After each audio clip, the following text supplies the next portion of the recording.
All right, what is going on, guys? It's Nathan back here. So I know it's been a second since I've made another video. I've moved different cities and whatever else, so I've been pretty busy.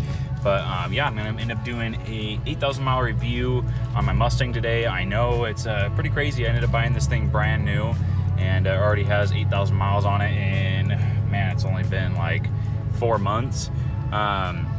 But yeah, here, so I guess I'll get started. But 8,000 miles, it's gone by fast, but I've absolutely loved driving this car. It has been absolutely incredible. The power is just phenomenal. You know, you always want more. I've done some little cosmetic mods and whatnot to make it look a little bit better, and we'll get into that once I hop out of the car here. But also, one of the big things is, well, I don't know, I guess I'll have to wait till later on in the video to tell you that one, but stay tuned for one of the biggest things that I hate about this car. This car is absolutely incredible, but there is one thing that kind of makes me hate this car. You know, I love this thing, but there is one thing that kind of just is that little catcher, whether it was worth it or not. But stay tuned for the rest of the video.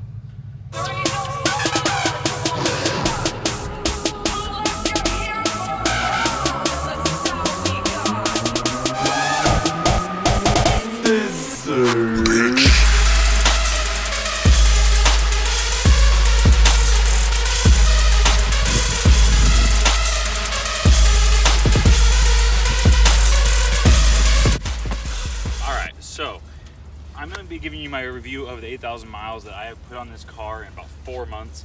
I absolutely love this car. There's so many things, you know, I still want to do to it. I put wheel spacers on it. I've lowered it a little bit. I put the Coyote badges on it. You know, I've been doing a couple cosmetic things here and there, and the little things actually do add up a lot. If you compare this to a stock GT, it's actually quite a bit different. But no, so man, I love the power. I love having the limited slip in it. I love so much about this car, but my number one thing I absolutely hate is this manual transmission. And I have drove manual my whole life, you know, and I'm like, okay, so the last car I had was an EcoBoost Mustang, and that's kind of what led me into getting this GT, and it was an automatic. I'm like, I cannot drive an automatic for the life of me. Like, drives me insane. So I'm like, all right, cool, I'm gonna go get a GT. Now the 10-speed is awesome for drag racing and whatnot, but I'm gonna get the manual because I just, you know, I love driving manual. So I ended up grabbing the manual, and literally since I've got it, first, second, and third have ground like every single time you put it into gear. And so I ended up taking it into the shop, and they ended up rebuilding first and second, and then they had to get some lockout rings. It's supposed to be a day to 2 days job, but I ended up having my car gone for about 2.5 weeks. And afterwards, the transmission issue still isn't even fixed. I'm definitely gonna have some racing videos on this channel and whatnot, but don't be hating when there's some slow shifts going on this thing, because again, I don't want to grenade my transmission.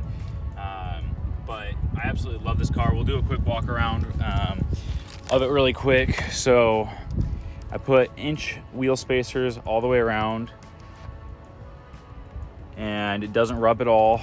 I ended up doing the rear, I think it's the MMD reverse light slash brake light.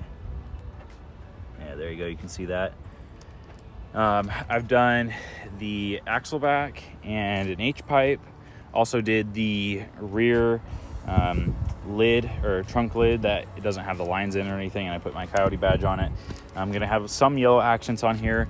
The yellow accents I'm thinking are probably gonna be the yellow grill or yellow Coyote badge in the grill. And then obviously, you know, I've done the Coyote badge on the side. Sorry if it got really windy there, guys. But eventually I'm gonna, or not eventually, but hopefully soon I'm gonna be doing the Cervini style grills. I'm going to be doing the MMD front lip on it, and I think I'm going to get a couple sound clips for you guys.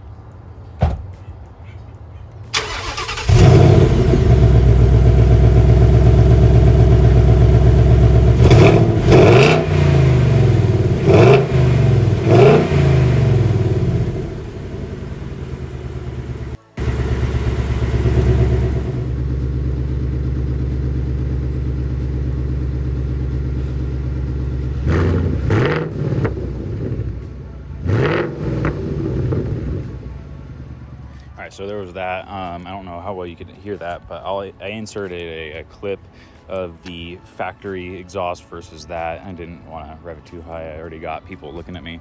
But that is a custom-made H-pipe from an exhaust shop. The H-pipe was only, I think, $110 for him to custom make it, and it works wonderfully. And then I have the Next Step, I believe that's what it is, axle back, which is the same thing as the Roush. Sorry, I can't speak.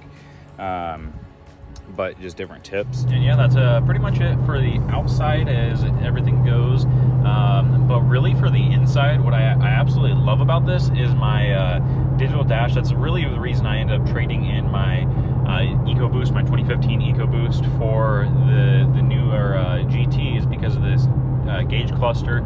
And I like the performance pack gauges up there. Love the AC seats and the heated steering wheel and everything. Absolutely incredible car. But the only other gripe I have really about the interior is the e-brake rattle. And if you're another GT owner, you know the e-brake rattle. You can kind of hear it in the background right there. The little button ends up vibrating and it drives me insane. But no, other than that, this car is absolutely incredible. I love it. And in the end, do I have regrets? No, I don't. The car is such an incredible driver's car. And one of the things that I did hate about it was when I first got it, first, second, and third, you did grind pretty bad whenever you put them into gear. But they replaced first and second, like I said, and it did help a lot. First and second don't grind anymore. Third, every now and then when it's cold, it kind of grinds, but that's just kind of these transmissions. And I also do a lot of highway driving and freeway driving, which is awesome because this actually gets better gas mileage than my EcoBoost did. On the freeway, I usually average right around 26 to 28 miles to the gallon. I've seen highs in the 30s whenever there's like no wind and the asphalt's super smooth. But as far as in town, it does lack. It ends up getting down into the averaging right around 14 or so. But my EcoBoost on the freeway ended up, it would average like 22 to 23, and that was the highest like I had ever saw it get. So going to this and end up getting almost 30 miles to the gallon on average on the freeway is absolutely incredible, because I mean, as you can tell, in 4 months, I'm almost at 9,000 miles now. Well, but yeah, guys, so that's it for my review on the Mustang GT. For 8,000 miles. I can't wait to end up putting over 100,000 miles on it. It's absolutely incredible. I would recommend, even if you got a base model one, to build it. It's a beautiful car inside and out, and the power is just so much fun, and it really never gets old being able to do pulls until 7,500 RPM. So anyways, guys, I hope you enjoyed the video. Don't forget to like and subscribe, and I'll see you in the next one.